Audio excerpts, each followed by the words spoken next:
Hello there, this is Russ the Busker, and this is a video response to Mike Lombardo's second channel where he posted a video called Group Meeting, where he talks about touring to VidCon, and getting home from VidCon and how much it sucked. Now if you haven't watched that video, link will be down below.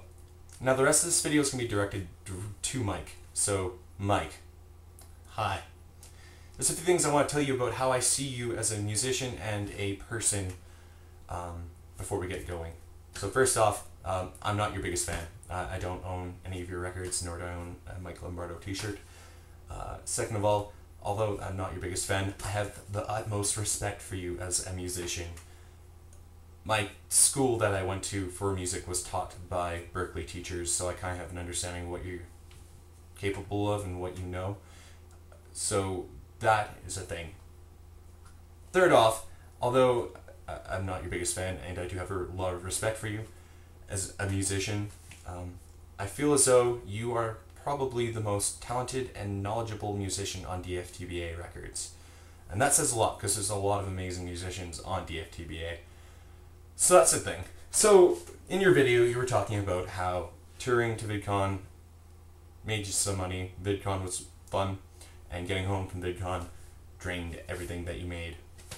Now touring, and I've been in this situation before, touring can suck. It can cost so much money, especially when you're going home. And so I'm really sympathetic towards your situation. Now obviously the business model that you have isn't quite working out for you. And you're right, you did do this to yourself. And the reason is you're too legit to quit. You do have a very high set of standards and morals when it comes to the music industry, and that's one of the reasons why I have the utmost respect for you.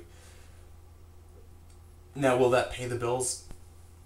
I don't know. I don't know. Honestly, it's tough to have it one way and expect to get money from it, especially when you keep your standards so high. Now, I know you're working stuff out with Alan and Hank and the rest of the interweb people.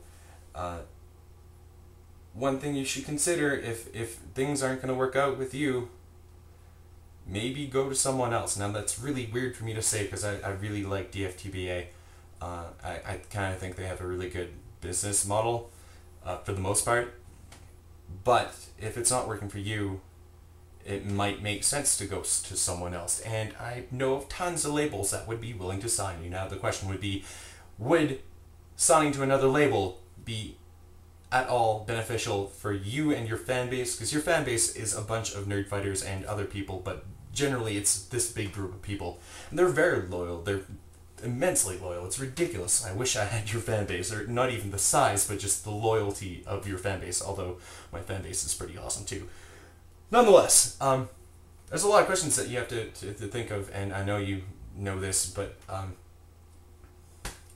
it might make sense to go somewhere else. You do have a really amazing fan base that I think would follow you wherever you go, and it might be an idea. Anyway, thought I'd put my 2 cents in. Mike, I wish you all the best. I hope you get things sorted out. And as always, have a good one.